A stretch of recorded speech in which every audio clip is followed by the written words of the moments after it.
11월 13일 금요일 오전 11시 39분 05초, 06초 지나고 있습니다. 저는 매일경제TV 아침 출발 오늘의 증시 진행을 하고 있는 앵커 최이마라고 합니다. 오늘도 변함없이 텔레그램에 저희 주식 돋보기 많이들 애용해 주시고, 그다음에 가치투자클럽도 같이 애용해 주시고, 뭐 홍보하는 건 아니고 그냥 함께 하고자 하는 그 모임의 공간이 가상의 공간이죠. 오프라인 공간은 아니고. 뭐 해야 되냐? 맨날 시작하면 멍 때리네. 하여튼 뭐 너무 많이들 봐주시는 것 같아요. 몇 분이나 보시는 거예요? 많이 안 봐요. 많이 안 봐? 많이들 봐주시고 좋아요, 구독, 알림 설정, 댓글. 오늘은 주발린이 없습니다. 주발린이 오늘 외부 일정이 있어가지고 주식도 해야 되고 발레도 해야 되고, 그러니까 나중에 크리스마스쯤 해서 시간이 되면은 한번 출연하는 걸로. 아, 그리고 정정 하나 해드려야 되는데, 어제 우리 와이프가 그러는데 댓글에 지난번에 그 세라믹 얘기하면서 교세라 얘기했는데, 예, 빨리 얘기하다 보면은 가끔 그렇게 틀릴 때가 있습니다. 네, 도쿄 세라믹이 아니라 교토 세라믹입니다. 정정을 남겨주셨길래 정정해드립니다. 아주 중요한 건 아닐 수도 있지만, 네, 그래도 정정해드리고. 생방송을 에브리데이 2시간 하다 보니까 정신이 오락가락합니다. 시장이 요즘 오락가락하니까 시장을 평가하자면은 원래 데이터를 가지고 객관적으로 시장을 들여다보고 평가를 하는 게 우리의 업무인데, 요즘은 약간 감성적으로 이입이 되어 지랄 맞다는 얘기지. 시장이 막 약간 그래서 농락당하는 느낌? 미국의 대선 전후로 해서 뉴욕 증시도 그렇고 우리 시장도 그렇고 상식으로 잘 이게 판단이 안 되는, 왜 저렇게 되지? 저러기는 좀 힘들지 않은데? 이런 느낌이 좀 있어요. 뭐 주식시장은 다시들 아시겠지만 이제 경기에 6개월 정도 선행한다고 공식적으로 책에 교과서에 나와 있는데, 주식은 모든 것을 다 이렇게 미리 당겨오잖아. 미리미리. 그래서 어떤 기대감으로 막 올라가는 시장이기 때문에 그 기대감이 실제 안 나오면은 실망할 수도 있다. 항상 그 불안감을 가지고 있는 현재의 위치이기 때문에 불안한 게 있어요. 아침에 이제 방송에도 인용을 했지만 풍선 효과처럼, 풍선 효과는 풍선이 이렇게 있으면 한쪽을 쥐어짜면 다른 쪽이 부풀어 오르는 형태죠. 다우 지수하고 나스닥 지수 보면은 다우 지수가 떨어지면 나스닥이 좀 오르는 경향이 있고 반대가 되는 경우도 있는데, 사후적으로 이유가 갖다 붙여져요. 백신이 이제 나왔다. 백신이 곧 파이자에서 나올 거다. 그리고 이제 뭐 코로나를 극복할 수 있다. 그러면 경기가 회복될 수 있으니까 전통적인 가치주가 많은 다우 지수가 강세를 띠는 경우가 있고, 그러면은 상대적으로 컨택이죠. 컨택은 다우 쪽이고 언택트라고 하는 거는 이제 기술주들이 있는 나스닥인데, 요 두 개가 왔다 갔다 하는 거야, 사실. 그죠? 조금 이상해. 그래서 하여튼 풍선 효과처럼 이쪽을 짜면은 이쪽이 부풀어 오르는데, 채권하고 달러 가치도 마찬가지고, 달러 가치가 오그라들면은 채권 가격이 뛰어요. 그러면서 채권 수익률은 또 떨어지는데, 좀 어려울 수 있지만 그렇게 이해하시면 됩니다. 근데 포인트는 뭐냐면은 풍선 효과는 쥐어짜지만 풍선을 계속 어루만지다 보면은 전체 풍선이 오그라든다. 바람이 서서히 빠지는 거. 나는 그게 좀 걱정이 되는 거지. 그래서 주식을 적극적으로 막 이걸 잘 못 외치겠어. 한동안은 그냥 삽시다 뭐 내지는 이렇게 표현을 했지만, 지금은 상식으로, 그러니까 전문 용어 뭐 시장 사람들이 얘기하는 밸류에이션으로는 도저히 저 주식을 살 수가 없다. 하여튼 지금 가치가 좀 너무 높아요. 뚱뚱해져 있어서 어느 순간 충격이 한번 가해지면은 조금 난잡한 시장도 올 수 있어. 근데 그 이후에는 다시 또 좋아질 거라고 보는데, 한번 기회가 올 것 같아. 싸게 살 수 있는. 근데 굳이 지금 막 달려들어가지고 따라서 쫓아가는 추격하는 거는 실이익이 별로 없다. 오늘이 13일의 금요일이에요. 그죠? 13일의 금요일이야. 근데 이제 서양 사람들은 13일의 금요일을 별로 좋아하진 않지. 그들이 싫어하는 그런 징크스 같은 게 있는데, 13일의 금요일도 그렇고 만월절이라고 있어요. 만우절 아닙니다. 만월절. 둥근 달이 크게 떠가지고 지구하고 가까워지는 풀문데이, 영어로는. 추석 때 보름달 얘기하듯이 약간 그 달이 둥글게 뜨면은 유럽 쪽에서는 그 늑대인간 일지 알죠? 그러니까 사람이 휘딱 돈단 말이야. 이성을 잃을 수 있거든. 그래서 13일의 금요일하고 풀문데이는 트레이더들이 좀 주식을 이런 매매하는 걸 피해. 진짜로? 진짜로 그래. 그러니까 외국 애들이 얘기하는 거였어. 옛날에 뭐 술 마시면서 뭐 조금씩 들려줬던 얘기인데, 그래서 트레이더들이 손을 좀 빼면은 이 시장이 되게 얇아져. 호가들이. 그러니까 매수 매도 호가들이 이렇게 떨어진다고. 그러면은 살 때도 절로 빵 뛰고 팔 때도 절로 빵 내려가는 거야. 왔다 갔다 하기 때문에 막 정신없는 거지. 그래서 이럴 때는 너무 좀 이렇게 한 발 떨어서 지켜보는 것이 좋아서 개인적으로는 그렇게 좀 생각을 하고, 이 미국의 대선 가도는 많은 보도들을 통해서 접하신 분들 계시겠지만 트럼프는 크레이지. 우리 시 표현에 또라이. 근데 끝난 거죠. 아니야. 그게 아니란 말이야. 그러니까 잘못 판단하고 있는데 바이든의 당선 확정도 아니야. 그냥 당선자라고 칭하고, 하지만 미국의 법은 골 때리게 복잡하게 돼 있어. 그래서 법리적으로는 확정을 지을 수가 없는 상태예요. 다른 채널들을 좀 이용하셔서 습득하시면 되는데, 포인트는 뭐냐면 트럼프는 당선 확정을 계속 지연시켜. 질질질질 끄는 거야. 그러면서 이제 막 소송도 제기하잖아. 소송도 일부러 천천히 해. 그냥 질질질질 끌어. 그래고 12월 8일, 14일, 또 1월 달까지 이벤트들이 있는데 그거를 다 넘기고 싶어 해요.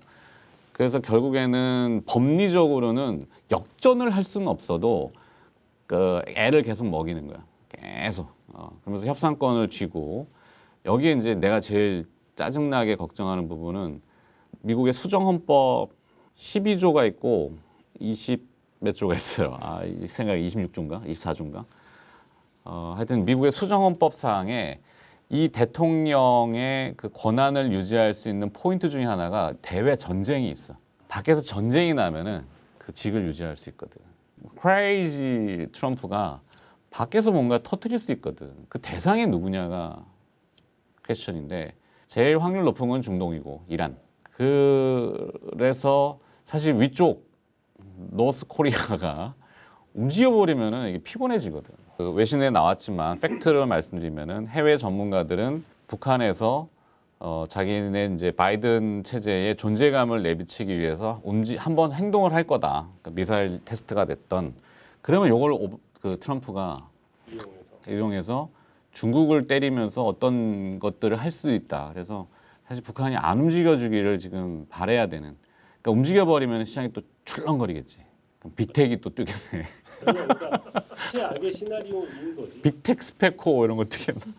그럴 수 있어. 그러니까 시장이 내가 이제 계량적으로 분석이 잘 안 되기 때문에 이번 주는 빅텍이나 스페코를 좋아하진 않지만 혹여나 하시는 분들은 한 번쯤 볼 수도 있는, 그렇게 되지 말아야 되겠죠.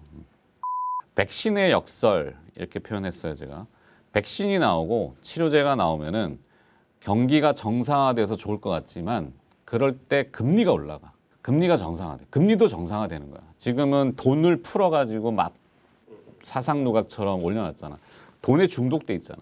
또 추가 경기 부양책 나오면 또 돈 나오네. 실제 본 돈은 없고 내 주머니에 돈은 아니더라도 그 돈의 효과가 큰 거야. 근데 백신이 나오고 하면은 하여튼 다우지수가 뭐 가치주들이 전통주들이 오르고 뭐 인프라 투자가 이루어지고 뭐 바이든의 뭐 그린 정책이 어떻게 되고 뭐 대체 에너지가 어떻게 되고 뭐 어쩌고저쩌고 나오는데 제일 짜증스러운 꺼림직한 부분은 금리입니다. 금리.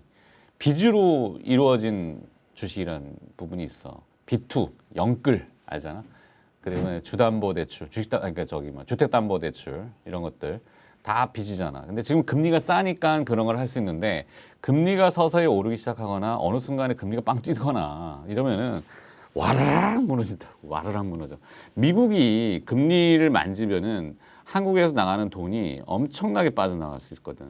지금은 외국인이 주식을 사요. 좋아서 산다기보다는 그냥 원화 사는 거야. 원화. 우리 그때 환율 한번 배웠잖아. 달러 원. 원화 혼자 있는 게 아니니까.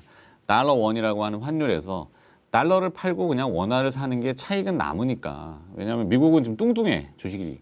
그러면 거기서 팔아가지고 이쪽으로 사면은 뭐 먹을 수 있는 삼성전자 같은 것들, SK 하이닉스, LG화학, 뭐 배터리 같은 것들. 그러니까 얘는 이익이 나고 또 코로나도 어느 정도 여기는 잡혀 있다고 생각하니까 그냥 쏘는 거야.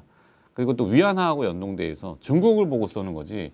달러 자체의 가치가 확 떨어지진 않아요. 달러 약세는 그렇게 많지 않고 중국, 일본, 대한민국 이런 데는 그냥 사면 먹는 거거든. 편하게 먹을 수 있어. 왜냐하면 환율이 계속 떨어질 거라고 지금은 환율이 오를 만한 건덕지가 없기 때문에 북한이 나서주면야 북한이 움직이면 환율이 또 뛰어요. 옛날에는 그렇게도 환율을 방어하기도 했다. 환율이 자꾸 떨어지면 수출 기업들한테 안 좋다고 상식적으로 알잖아. 그지? 상식적으로. 실제 그렇지는 않아. 해지도 하고 하기 때문에. 환율이 너무 빨리 떨어질 때 BOK, 한국은행이 나서가지고 환율 방어하고 달러를 막 사들이고 그러는데 방어가 안 될 때는 북한에다 전화해가지고 야, 뭐 하나만 싸줘. 뻥 쏘면은 환율이 똥 튀고. 옛날에 고시적에는 그런 일도 있었어요. 실제로 그랬을까? 추론상, 추측상, 추측하건데 지금은 환율이 자꾸 떨어지면서 원화가 강세되는 그게 개런티가 되는 거야. 그러니까 개런티라는 건 뭐냐면 수익률을 확보하고 그러면 얘네들은 터질 일이 없으니까 아유 주식도 좀 사고 이렇게 하는 거예요. 주식으로 차익을 남기고자 하는 의지가 강하진 않아. 주식으로만 만약에 차익을 남기려면은 환을 언와인딩이라 그래서 환을 풀어버리고 들어오는 경우가 있어요. 이것도 복잡한 얘기지만 그냥 온리 주식으로 내가 먹겠다. 개별 종목으로 외국인이 사서 먹겠다는 삼성 아까 얘기했던 큰 것들 그런 거 일부만 있지 아주 특수한 경우 아니면은 잘 없어요. 혹여나 만약에 삼성전자를 근데 지금 예를 들어 삼성전자를 미친 듯이 외국인이 산다. 그럼 뭐가 있을 수 있어. 뭐라는 거는 나의 합리적인 추론으로는 삼성전자 쪼개는 거라고 그랬잖아. 사업 부별로 반도체, IM, 뭐 전자, 그다음에 가전 이렇게. 그러면 대박이지. 삼성전자 상한가 칠 수 있는데 지금 당장은 아니고. 그러니까 외국인이 미친 듯이 사면은 아 뭔가 있을 수 있겠구나. 그런 거 아니면 뭐 신용등급 상향 우리나라에. 그다음에 이제 뭐 우리나라 그 WBGI라 그래서 월드 거버먼스 본드 인덱스 세계 채권 지수에 우리가 편입되는 거 기재부에서 자꾸 노크를 해. 트라이 그러니까 시도는 하는데 자꾸 물 먹고 있거든. 중국은 들어갔거든. WGBI. 아, 발음도 맨날. 하여튼 그런 것들. 그다음에 지금 우리나라의 CDS 프리미엄을 보면은 CDS 프리미엄은 우리 초창기 때 많이 얘기했죠. 그러니까 크레딧 디폴트 스왑 프리미엄. 부도가 나는 위험을 보험료로 내는 거. 한국 CDS 프리미엄이 21bp 정도 되는데 코로나가 터지기 직전 1월 달에 20bp 정도였어요. 그게 한 60bp까지 갔다가 다시 쭈르르르륵 내려와서 지금 21bp거든. 그러니까 코로나 이전까지 우리의 위험도가 낮아져 있기 때문에 외국인들은 그거 보고 그냥 기계적으로 사는 거야. 몇 bp 하는 거는 0.21bp면 0.2%의 보험료, 0.60bp 그러면 0.6%의 보험료. 보험료를 많이 내면은 안 좋죠. 비용 많이 들어가니까. 근데 반대적으로 미국에서는 미국 CDS 프리미엄을 사는 애들이 있어. 리스크가 커질 거라고 보고 사는 애들이 있다고. 헤지펀드들 중에 지금 사는 애들이 있어. 미국은 뚱뚱하다니까. 얘기했잖아. 대선도 바이든이 확 당선인 이렇게 표현을 하지만 그건 여론몰이일 뿐이고 법리적으로는 당선자가 없어요 지금. 그 절차가 되게 복잡해. 하원 갔다가 상원 갔다가 또 안 되면은 또 대법원으로 가야 되고 연방대법원 가야 되고 주마다 또 뭐 해야 되고 지금 펜실베니아 논란이 많은데 복잡합니다. 주지사는 민주당인가 그렇고 펜실베니아 의회는 또 공화당인가 그래. 그러니까 상충되는 거야. 그러니까 트럼프는 그걸 자꾸 이용하는 거지. 싸움을 붙이는 거야. 싸움을 붙여서 질질질질 끌고 가면서 계속 자기 그거를 유지하는. 그러니까 내가 헤지펀드여도 미국의 CDS 프리미엄은 사는 거지. 우리나라는 그래도 뭐 좀 저기 하니까 그래서 외국인이 주식을 사는 겁니다. 결론은 지난주에 이어서 한 3주째, 한 달째인가? 모르겠다. 시장 모르겠다. 노바텍 시속 좋게 나왔잖아. 뭐 어떻게? 뭐 어떡하냐고? 잘 나왔지 뭐.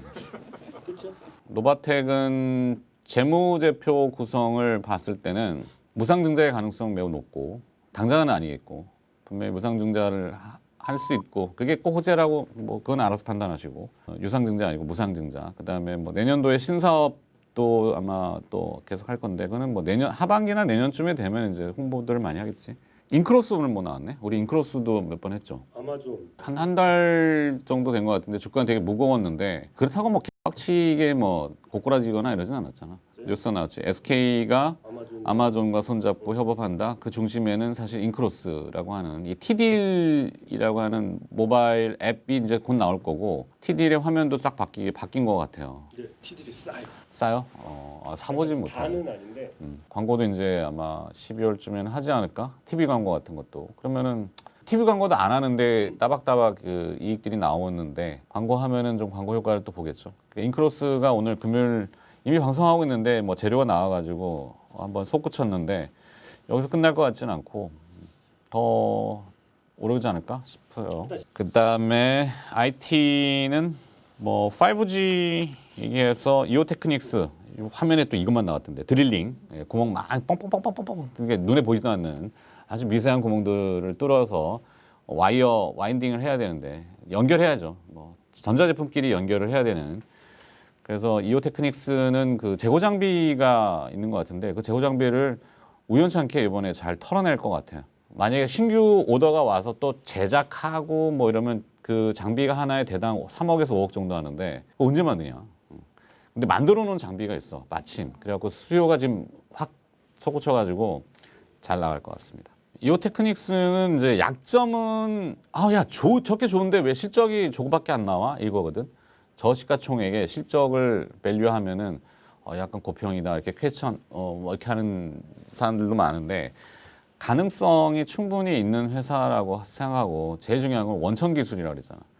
원천 기술을 가지고 있기 때문에 서로 막 이렇게 그 눈치 보는 거지. 통신사와 중계기 회사와 그다음에 단말기 회사들이 다 눈치를 보고 있어요. 제가 해야지 나도 할 거야. 뭐 이런 형태. 우리나라는 좀 그런 게 있어서. 근데 결국에는 뭐 순선 그 순리대로 다 가겠죠. 메가 ECS는 참 진짜 주가가 이해가 안 되는 회사인데 왜 이렇게 무겁지? 인공호흡기는 많이 쓰입니다. 특히 이제 얘네 한 5,000대 분량의 재고를 가지고 있는데 5,000대면 한 600억 원어치 돼요. 근데 현재 시가총액이 2,200억인데 이 5,000대 600억 원어치 한 방에 다 나갈 수 있어. 유럽으로. 폴란드부터 시작할 수 있는데 와 확장하고 있단 말이에요. 유럽은. 그러면은 생각해봐. 그러면 환자들이 생기고 중증 환자가 생기면은 응급실을 가고 병상이 있어야 되잖아. 그러면 호기부터 딱 낀단 말이지. 호기가 부족한 거야. 병상도 부족하고. 그러니까 의료 대란이 아니라 의료 체계의 붕괴까지도 될 수 있기 때문에 하여튼 호흡기 제일 중요하지. 근데 이 호흡기가 만약에 부족한 일이 생기면은 수출하는 국가들은 딱 그걸 막아버려. 전략자산화 시켜버린다고 백신처럼. 근데 메가이CS는 5,000대를 지금 가지고 있는데 만약에 다 팔았어 600억 원어치를 뭐 100몇십억 난다 손 쳐도 지금 시가총액이 2,200억이야. 주가는 아이러니한 우주 일렉트로닉이 조금 관심을 둘 만한 위치는 된 것 같습니다. 차트로? 네. 차트 중요해요. 테크니컬한 분석 굉장히 중요합니다. 제가 알기로는 앵커님도 과거에는 네, 차트 먼저 배웠어요. 차트와 펀더멘탈 분석을 동시에 양수겹장으로 할 수 있는 경험을 가지게 됐고 그 다음에 또 이제 파생을 접하면서 파생 시장을 또 알고 국내 코스피 선물 옵션 또 라이센스도 있습니다. 네. 자격 없는 사람 아니에요. 하여튼 그런 파생도 접하게 됐고 또 우연치 않게 해외 파생도 접하게 됐고 지금 진행하는 데에는 많은 도움이 되고 이렇게 넓게 보는 거는 나름대로 좀 봅니다.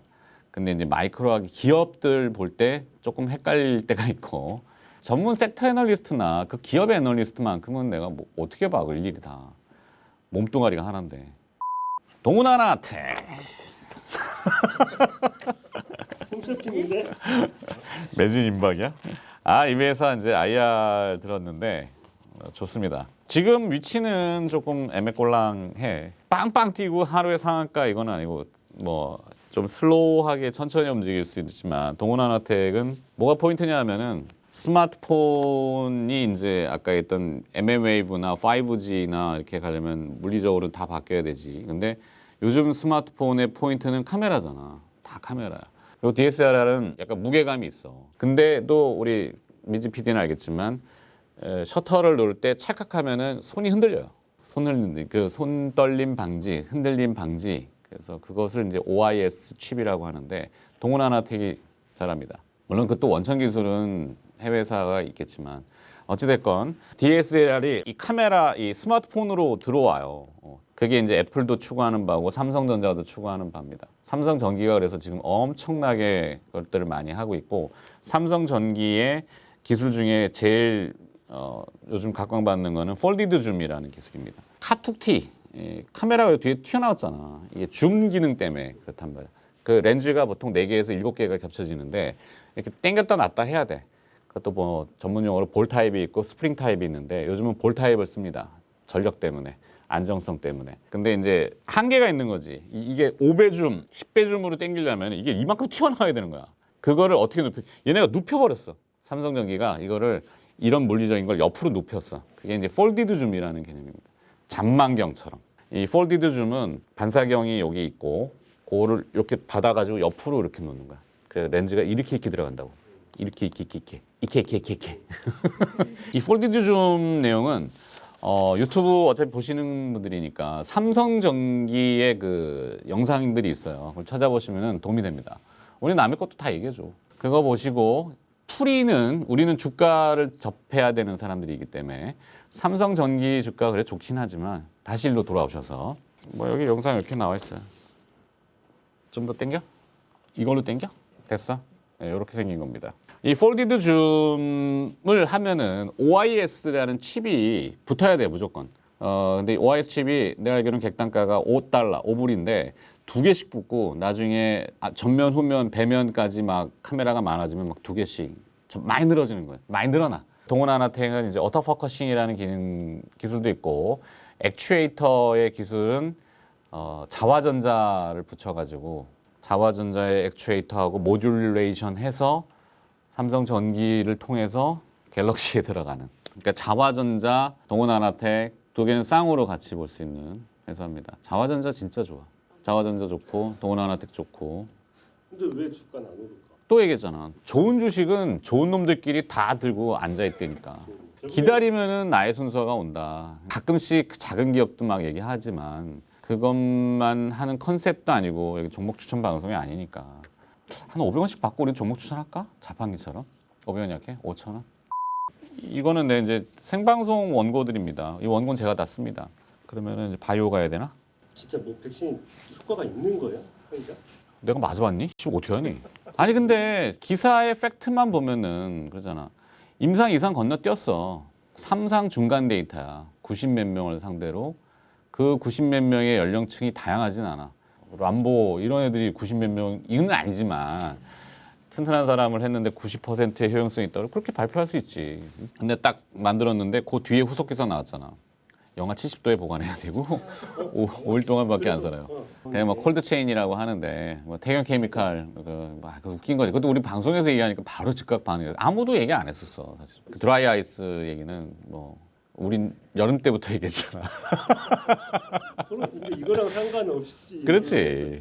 근데 사실 리얼리티를 보면 SK가 제일 잘해. SK가 초저온 제약 보관 냉동 뭐 이런 물류 회사 지분도 있고 근데도 이제 시장에서는 항상 드라이 아이스를 찾게 돼 있는 것 같아. 하여튼 온도가 낮아야 되는데 그래서 어떤 백신이 나왔는데 이거를 담아야 될 거 아니야. 그러면은 영화 보면은 막 질소 탱크 같은 거 있잖아.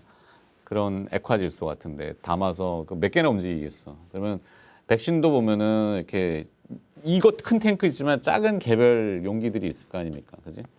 그러면 어떤 상용화되는 백신이 나온다 만약에 쳐 동결 건조. 빡! 급속 냉동. 빡! 시키는 거야. 그래갖고 분말화 시켜. 그러니까 용제라는 거를 섞어가지고 그 백신을 용제, 그러니까 어떤 액상을 섞어서 빡 얼려. 급속 동결 건조가 뭐냐면은 우리 라면 스프 보면은 분말 스프가 있고 건더기 스프가 있어요. 건더기 스프가 급속 동결 건조야. 딱딱. 그렇지. 그다음에 잘 아시는 맥심 커피. 알갱이 있잖아. 급속 동결 커피. 그런 식으로 백신도 빡 얼리는 거야. 그래갖고 분쇄시켜. 가루로 만들어. 그다음에 이제 어디다 담아. 투여할 때 용제를 같이 주는데 액상을 줘갖고 이렇게 흔들어서 녹여. 그다음에 주사제로 뽑아가지고 투여. 이러면 이제 운송상에 그게 쉽잖아. 온도를 더 안 낮춰도 되기 때문에. 상온은 괜찮을 거야, 그것도. 그러니까 그 기술은 동국제약이 가지고 있습니다. 원천은 아니고 동국제약이 우리나라에서는 잘 써. 그걸 수출도 해. 그다음에 또 하나는 이 백신을 담아야 되는 앰플. 앰플이 뭔지는 알지. 이렇게 갖고 똑 따면은 뭐 이렇게 조금 먹든지 하는 거. 아니면은 주사제 보면 이렇게 유리병 작은 걸로 이렇게 돼 있는 거지. 그게 이제 만약에 몇억 더즈라 그래. 몇 억 명씩 분을 만들잖아. 공기 어디서 다 구해올 거야. 우리나라한테 일단은 뭐 CMO라는 위탁 생산 내지는 그 생산할 수 있는 뭔가 이렇게 가져와서 야, 니네가 생산해. 그럼 여기서 생산하잖아. 그러면 조그마한 용기가 있어야 될 거 아니야. 그거 잘 하는 데가 JW 중해제약이야. 요거 앰플하고 요 유리 요거 잘 하는 데가. 왜냐면 걔네 링거제 보면은 JW 중해제약 게 많아요. 근데 앰플은 잘못 따면은 유리 가루가 들어갈 수 있거든. 그래서 기술이 되게 고난이도야. 만약에 백신 이슈가 또 나오고 보관 용기에 대한 이슈가 또 나오면은 JW 중해제약. 근데 오늘 조금 움직이지 않았나? 카더라 통신 가봅시다. 아이큐어는 카더라 통신입니다. 내용을 솔직히 나도 모르겠습니다. 근데 하여튼 선수들이 자꾸 얘기합니다. 아이큐어를 모더나 관련주로 많이 묶으려고 하는데 뭐 계약이 오고 가고 있는지는 잘 모르겠어요. 백신이 나오면은 위탁 생산을 하고 뭐 국가 간의 계약이 먼저 되겠지만 일단은 그 제약사도 개입을 할 수 있고 뭐 온갖 개입이 되겠죠. 뭐 위탁 판매 같은 것도 할 수 있고 어차피 백신이 공공재라고 해도 그 만든 회사는 보상을 받아야 될 거 아니야. 그렇기 때문에 경제적인 보상이 나오려면 판매가 적정한 가격에 이루어질 수 있겠지. 모더나의 백신과 관련돼서 판권인지는 정확치는 않아. 이건 그냥 카더라 통신이라고 얘기했어. 근데 요즘에 실적들이 좋은 애들이 있단 말이야. 그런데 요즘에 실적이 나오면 다 빠지는 거야. 아, 그래서 이제 기울어진 운동장이라는 표현도 쓰지만 주식시장 전체로 놓고 미국 시장도 그렇고 미국 대선이라는 이벤트 전에 불확실성 막 이렇게 얘기했잖아. 누가 될지도 모르겠고 어떻게 될지도 모르겠고 근데 자신 있게 4천억 지른 놈이 있다 그랬지. 얘기 안 했나? 뭐, 콜옵션. S&P 콜옵션. 맞아요. S&P가 10%가 올라가야지 수익이 극대화되는. 황당할 수 있어. S&P 10%면은 3,200선이었어. S&P 500 지수 얘기하는 겁니다. 3,200이었는데 10%면은 얼마? 320포인트. 그지? 그러면 3,500 몇십 포인트잖아. 그지? 이게 3,000 그 백신 딱 나오면서 3,645를 딱 찍었다고. 그러니까 10%가 올라가야 콜옵션 수익이 극대화되는 포지션을 4억 달러어치, 4천억 원어치 치른 미스테리한 인물이 있다고 외신에서 나왔는데 이익이 그러면 몇 배가 났는지는 나도 모르겠는데 100배가 뭐야? 더 났겠네. 그러면은 그 사람은 뭔가 알았어. 바이든이 되던 트럼프가 되던 시장이 안 빠질 거라는 것도 알았고 백신이 나올 거라는 것도 알았어. 그지? 그러지 않고는 그렇게 못 질러. 그래서 기울어진 운동장 얘기를 하는 거야. 하여튼 좀 여러분께 뭐 상실감을 드리려고 하는 게 아니라 지금 현재 시장 판은 그렇게 아사리판입니다. 난리 부르스예요. 아사리라는 게 표준말 아닌데 그냥 뭐 일본식이라고 해도 뭐라 그냥 쓰는 용어니까 이해해 주시고 우리가 또 뭐 방통위에 뭐 제재심을 받는 것도 아니고 정규 방송에 내는 것도 아니고 근데 요즘은 이게 유튜브하고 헷갈려갖고 정규 방송에도 내가 가끔 막 헛소리 막 삑삑하고 그래. 아 요즘 스튜디오 추워가지고 내가 그 정기 방송 깔고 있거든. USB에 꽂아가지고 뜨거워가지고 아까 방송하다